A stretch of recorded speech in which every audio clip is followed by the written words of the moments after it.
Holy son of a motherless Caesar's goat and fudgesicles on frick-frack. Groaning through the hammering gong in his head, Barclay Purcell climbed onto all fours, the floor blurring and wobbling beneath him. He shook his head, only to spin his surroundings into a frenzy. Letting out a low moan as he wrangled the world back into its right-side-up position made his throat burn. He canted sideways. "Sel!" Mercy caught and steadied him, then knelt beside him. "What happened?"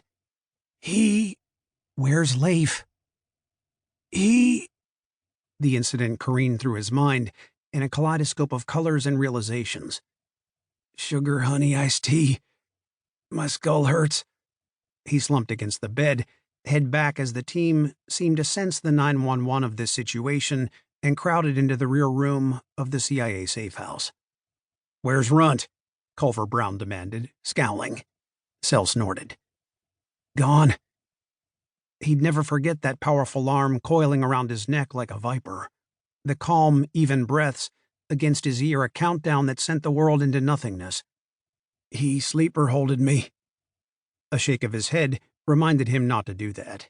He touched his forehead. "He's probably long gone." "How long was I out?" Mercy shrugged. "You came to talk with Runt about a half hour ago." "Half?" Sel bit off his frustration. "And nobody came to check on us?" "You're grown men," Mercy argued. "Exactly. And how many men do you know who can talk for 30 minutes, especially Leif?" Mercy arched an eyebrow in acquiescence. "I figured you two were working out something related to the Book of the Wars." "Yeah," Sel grunted, struggling to his feet and giving Culver a nod of thanks when he assisted. "Like the fact Leif is one of the Neothan." "Back that crack truck up," Culver said, pressing a hand to Sel's chest and pushing, as if to squash his words. "Hi," Dai Saito chimed in. "Try that again, and choose your words and accusations carefully. This is our brother you're talking about." "And it's my neck he choked." When the scowls went unabated, Sel nodded, his own frustrations over Leif's whatever it was. He refused to call it a betrayal, though his pounding migraine begged to differ, hitting a tipping point. "I get it. I hear you." He pointed toward the living area and started that way. "But it's legit. Let me show you. But first I need ibuprofen and a stiff drink." "We don't have lemonade here," Culver taunted. "Ha, you're a riot. Right now, Atlas ain't got nothing on the weight on my shoulders." Sel banked into the hall and headed to the kitchenette.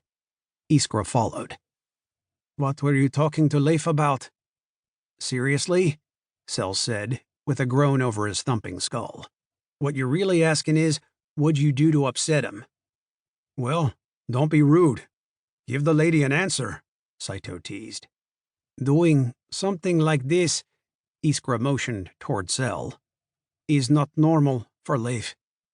She had a fierce expression and a worse reputation, having gone from Viorica, the notorious assassin, to Iskra Todorova, love interest of Leif Metcalfe, golden boy of Team Reaper.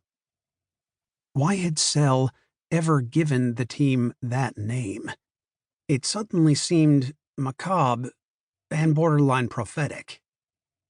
"Right," Culver said. "He's never gone against his own. Never will. A low sleeper hold?" Sel indicated his neck. From the small fridge, he retrieved a bottled water. "Look, I didn't want to believe it either. Ever since I translated the first name from those scans Iskra brought us, I saw the signs. I've known, but I wanted to prove myself wrong." "Wait." Badr Amir Nawabi's accent deepened when he was agitated, and it took a lot to agitate the former Afghan commando, who'd seen much and done more. "You know, Runt was bad guy, but not tell us." "Give me a sec." Gulping 3 ibuprofen, Sel powered up his computer and prayed to God he could salvage this nightmare. Massaging the pain in his chest made him aware there wasn't a wound there. Well, maybe a few inches below his skin lay the ache of betrayal.